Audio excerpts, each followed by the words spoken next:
Pues la muerte es que nos toca a todos. No me nace decir como de pronto lo piensa uno, pero no les dice. La muerte, no, la muerte para mí, a ver, es algo nuevo que llega en la vida de uno, la muerte. Y pues hay que entender que es algo muy natural que todos tenemos que pasar.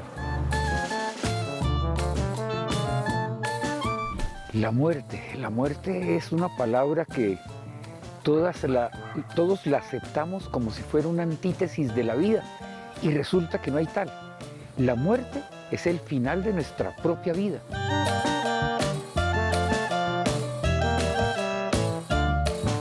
Todos los organismos vivos tenemos un ciclo que es nacer, vivir y morirnos. Los animales, las plantas, los humanos, que hoy sabemos que hasta las estrellas se mueren. Todos tenemos ese ciclo, entonces ese es el final de la vida.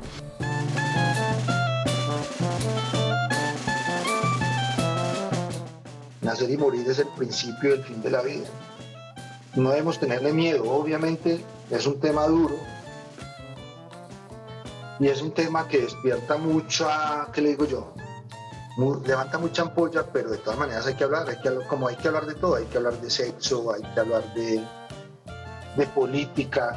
La muerte debe ser un tema más, no debemos ponerle mucha pirinola a esa vaina.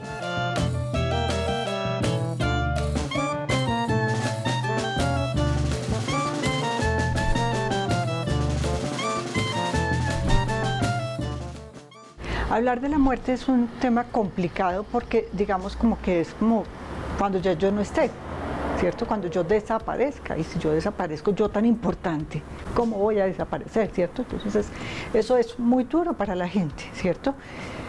También tiene pues como el tema de la incertidumbre, qué va a pasar después de la muerte, ¿cierto? Ese temor, ¿sí? Y una parte muy grande que es como el temor a ese sufrimiento del final de la vida, ¿sí? Como ese pensar que ese final de la vida necesariamente tiene que ser doloroso, sufrible, con muchas cosas desafortunadas, lo cual no es cierto, ¿cierto? Podemos llegar al final de la vida con un alivio muy adecuado del dolor y de los síntomas desafortunados. Porque todos, mientras no tenemos uso de razón, creemos que somos inmortales, que nacimos para permanecer. La verdad para mí no es difícil hablar de ello, porque vuelvo y le cuento, es algo tan natural y hay que tomarlo como así. Natural, cuando le toca a uno le toca, así como Dios lo trae, se lo lleva a la hora que uno menos piensa. Sí, señor. Lo importante es estar de la mano de Dios siempre. Como prejuicios sociales, como que si yo pienso en la muerte y vivir, no sé qué, es que me voy a suicidar. ¿Sí? Si yo pienso en la muerte es que ya me voy a suicidar. No, voy a vivir intensamente hasta cuando yo quiera, pues también es una decisión. Uno piensa que los viejitos son los que están más cerca de la muerte, y los que están más cerca de la muerte en Colombia son los adolescentes y los jóvenes. Y eso es terrible, cuando un viejo se muere es como si un barco llegara a puerto y ahí termina su vida. Cuando un joven o un adolescente se muere es un naufragio, porque pudo haber vivido mucho más, pero esa es la vida.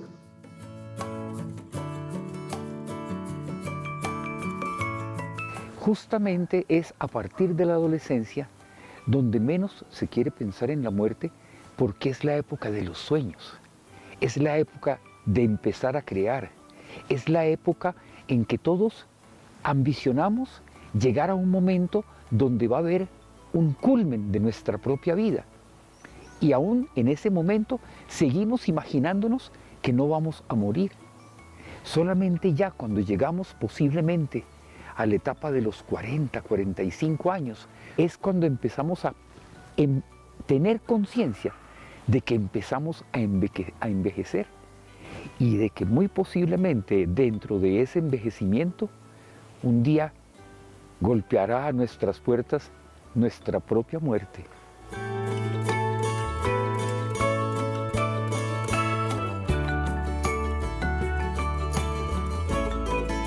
La cultura nos ha enseñado como que la muerte es mala, que debemos pensar es en la vida, ¿cierto? Y tener mente positiva, y mente positiva es como que no nos vamos a morir nunca, ¿cierto? Y lo cual no es cierto, Entonces hay como que quitarse esos prejuicios sociales y pensar que es que, oiga, mi mamá con 94 años, un Alzheimer hace 15 años, una deficiencia respiratoria y cardíaca muy grande, pues lo mejor que le puede pasar es que se muera. Ya, eso es verdad, o sea, y yo la quiero mucho, pero es que no la quiero ver sufrir y no quiero que me propongan tratamientos, por ejemplo, cuando se le olvide comer para alimentarla por una sonda al estómago, ¿cierto? Y la voy a tener viva, pero en unas condiciones absolutamente indignas. En otras latitudes, supongamos en Asia, en la India, el concepto de la muerte es muy diferente al que tenemos aquí. Aquí la religión católica o las religiones como tal nos venden la muerte como el fin de todo,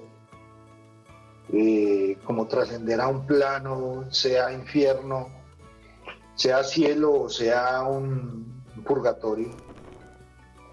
Entonces siempre le tenemos miedo a la muerte, pero la gente no entiende que cuando uno tiene una vida miserable a través de un dolor o a través de una enfermedad que lo maltrata a uno y lo lleva a su mínima expresión, yo creo que la muerte no es la escapatoria a la muerte en sí, sino al dolor. Entonces quitarnos esos prejuicios sociales en que la vida en sí misma no es un valor absoluto, ¿sí?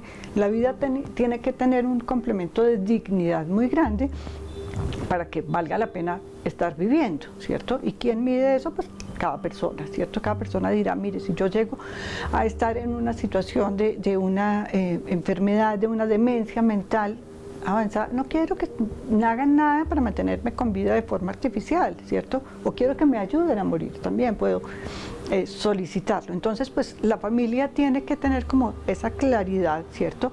Y esa capacidad de cambiar lo que la cultura nos ha enseñado tan fuertemente.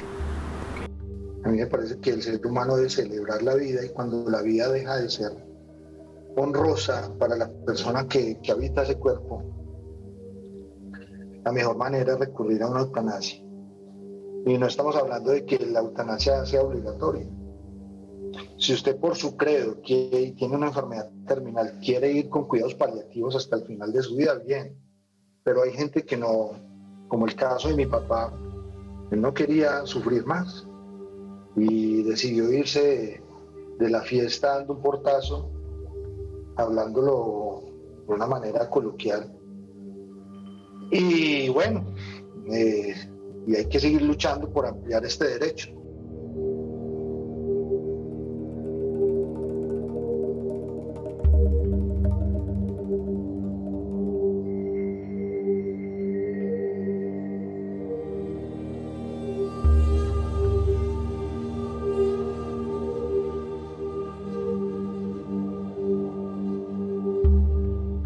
Un ejemplo que siempre bulle en mi cabeza fue la muerte de un muchacho estudiante de psicología de tercer semestre. Muy infortunadamente a este joven le dio un cáncer de testículo. Tenía una novia. La novia era compañera de él en los estudios de psicología. Él empezó a pensar, ¿qué va a hacer de mi vida? Consultó con sus médicos y sus médicos le dijeron, mira, hemos hecho los tratamientos posibles que merecía tu cáncer y sin embargo no han tenido resultado. De alguna manera tendrás que perecer en los próximos 6 meses. Y empiezan estos dos psicólogos esa labor emocional de entre ellos dos, de ella apoyarlo y entender que él tenía la necesidad de fallecer. Le apareció un tumor en la cabeza que le deformó su cabeza, otro tumor en el ojo que lo dejó ciego. Cuando ellos vieron esto, fue cuando empezaron a tener la prisa por acudir a mí y decirme, doctor, por favor, no permita que yo padezca. El día que fui a hacer la eutanasia de él, su novia se acostó a su lado, sostuvo su mano mientras yo hacía el procedimiento. Y esto fue para mí absolutamente conmovedor, ver que había alguien con una solidaridad tan grande, con un amor tan grande, que me contagiaron entre ambos el amor por ellos mismos, y lleno de amor me permití hacer su procedimiento y entregarlo a la eternidad.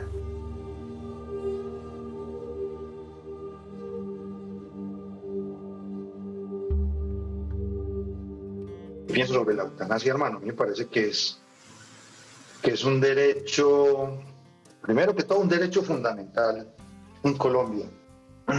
Es un acto de amor con la persona que sufre.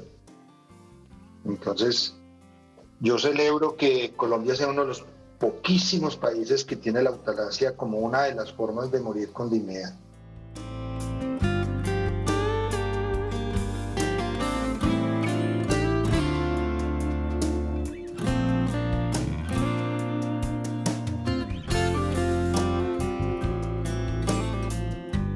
Hoy en día la muerte es un acto absolutamente medicalizado. Las personas en general mueren en el hospital. Quieren morir en la casa, pero están muriendo en el hospital. Y le van a preguntar a la familia si lo mantenemos con vida de forma artificial o no. Entonces, pues la persona va a expresar. Ya, yo ya dije lo que yo quería, mis hijos no van a tener que decidir por mí. Les quito esa responsabilidad que es fuerte. O sea, que le digan a uno que si a su papá no lo conectan, se muere. Eso es fuerte. Pero si mi papá no quería vivir en las condiciones en que iba a quedar, pues ok. Ya quedó en el documento de voluntad anticipada.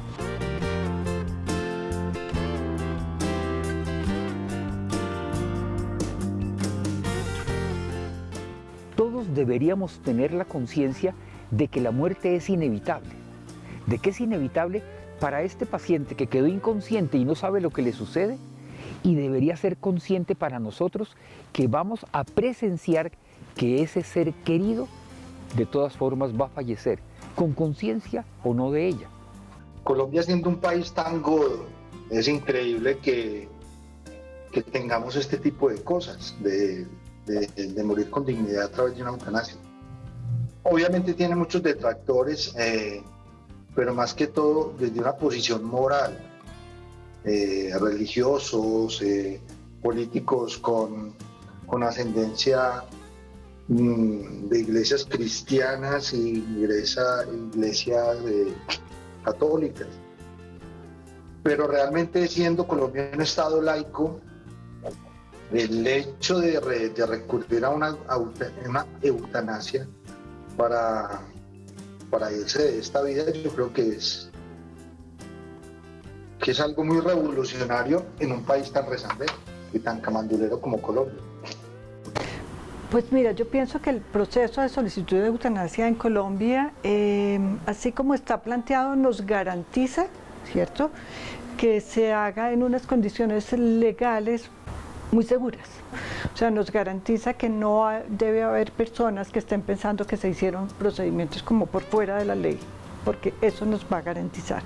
Indudablemente, digamos como que hay un proceso de pasar por un comité que en los demás países que lo han despenalizado han confiado más en los médicos, entonces es como la relación médico-paciente y el médico es el que toma la decisión y manda un informe al Ministerio de Salud del país correspondiente diciendo este paciente murió por eutanasia porque tenía esta historia clínica y porque tenía estas cosas. Digamos que las trabas en Colombia son más no tanto el comité en sí mismo, porque es que el comité es al final un comité hasta simple, porque debe tener un médico de la especialidad de la patología que tenga el paciente para que verifique que la situación es terminal. Realmente, un psiquiatra o psicólogo que verifique la capacidad mental del paciente para tomar esa decisión y un abogado que vele porque todo se haga en regla y haga unas actas de las reuniones del comité.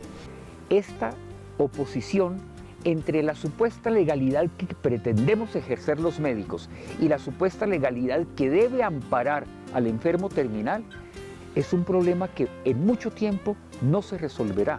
¿Por qué? Porque hoy en día las IPS continúan negándole a los pacientes terminales esa oportunidad de decidir por ellos mismos el momento en que ellos desean que se les aplique la anestesia. Desafortunadamente, no todos los médicos, ni todas las instituciones, ni todo el personal de salud conoce como esta reglamentación claramente, y entonces pues es más fácil decirle a la persona aquí no se hace, y las personas se quedan como que a mí me dijeron aquí no se hace y entonces no me lo hice, ¿sí? Digamos como que con que se superen esas trabas de falta de información, no me parece que el proceso sea engorroso y sí da garantías de que los procesos se hacen cuando realmente se necesitan hacer.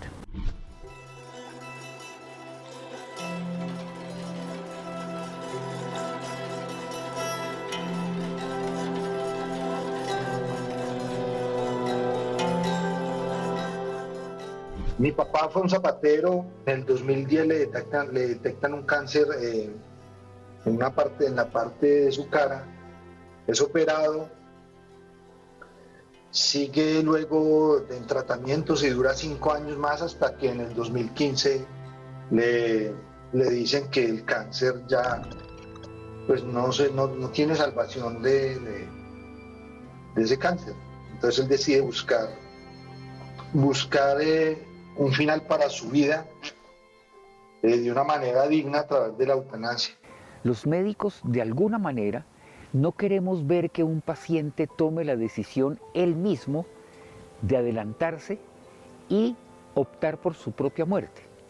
Entonces esto se convirtió en una pelea entre los médicos que lo atendían, inclusive el mismo procurador Ordóñez les dijo: ¿cómo es posible que ustedes asuman que un paciente que llega por sus propios pies a la habitación donde se le va a efectuar la anestesia, se le pueda hacer anestesia? En el último mes, en el mes que él decide morir a través de la eutanasia, el Estado colombiano, a través del procurador Ordóñez, hizo hasta lo imposible para que mi papá no pudiera acceder a su muerte, siendo un derecho ya como tal.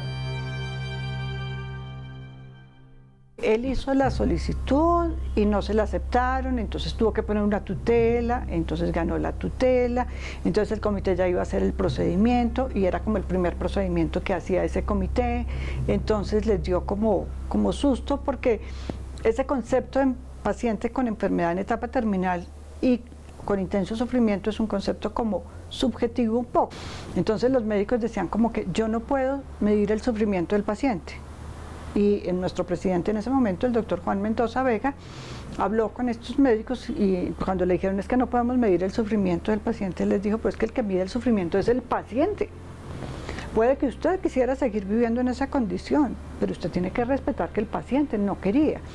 Y entendieron eso y entonces ya autorizaron y hicieron el procedimiento. Entonces una lucha larga, una lucha intensa, pero al fin y al cabo mi papá logró su objetivo, que era morir en paz y no sufrir más dolores.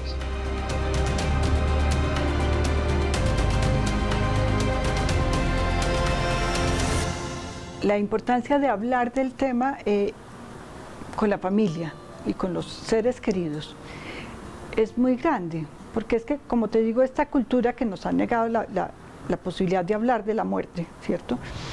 Y que la vemos como un fracaso de la medicina, o sea, como que si alguien se muere fue porque la medicina fracasó, ¿cierto? Porque no hicieron todo lo necesario. No, simplemente la muerte es el final de la vida y nos va a llegar. Entonces poner el tema en la mesa del comedor y aceptar hablar.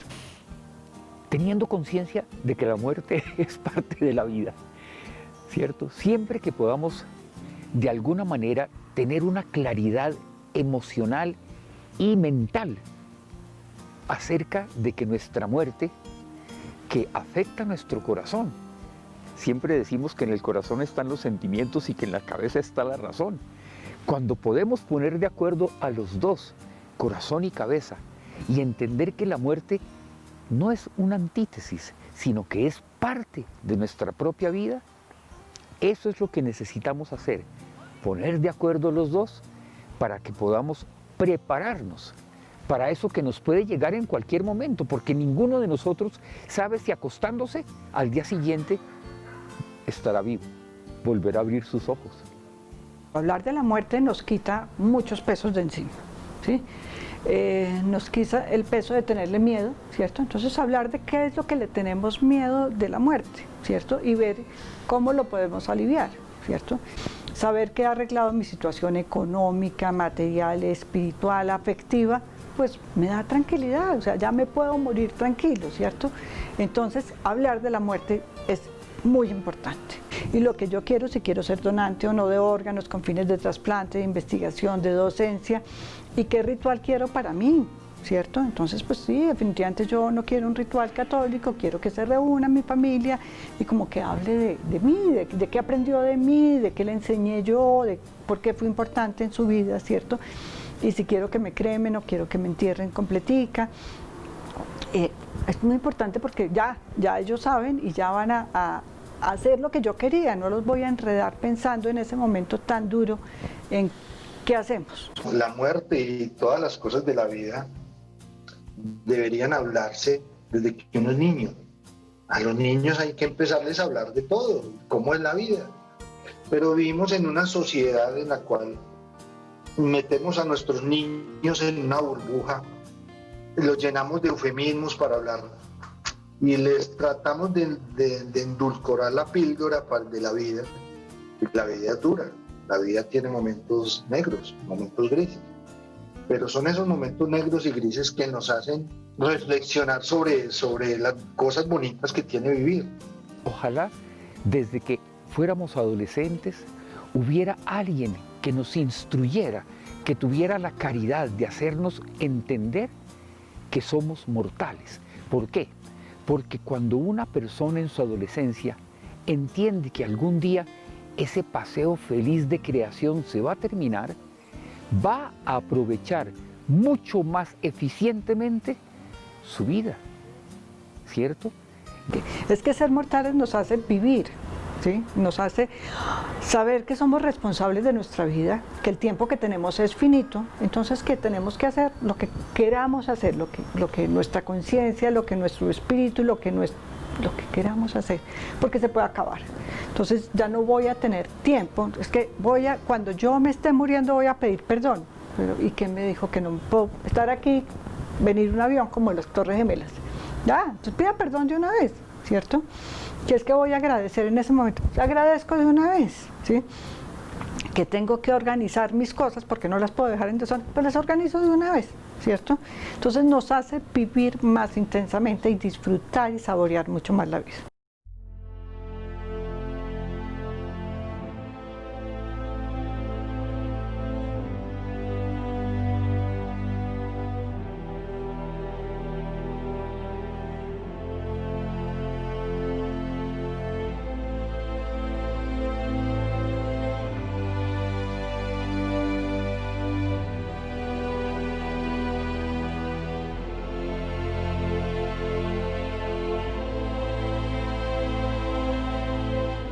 O sea, cuando somos conscientes de que un día no estaremos, hace que nos enamoremos de nuestra propia vida.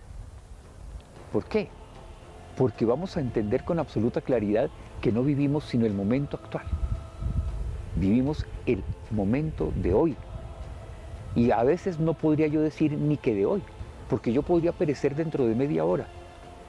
Es el momento actual. Y amar ese momento actual es amar nuestra propia vida. Pues esto no es un jardín del Edén y es algo mágico. No, la vida duele, pero aún así como duele, es magnífico estar vivos y celebrar el hecho de poder compartir la vida. Porque al final de nuestros días, lo que queremos dejar es una persona que haya sido feliz en este plano, en esta tierra, independientemente de sus creencias religiosas, eso nada tiene que ver. Entonces yo creo que es un tema que debemos hablarlo en cualquier parte y sin miedo, incluso con humor, porque realmente el humor nos lleva a que estos temas no sean tan sacros como se pretende ver, ni tan serios. Que sabiendo que un día no va a poder seguir mirando a los demás, que su vida va a terminar, va a hacer mucho más, va a amar más el momento en el que está viviendo y va a empezar a entender que todos los momentos pasados no le van a dar sino enseñanzas y todos los momentos futuros donde están sus sueños algún día terminarán con la llegada de su propio ocaso.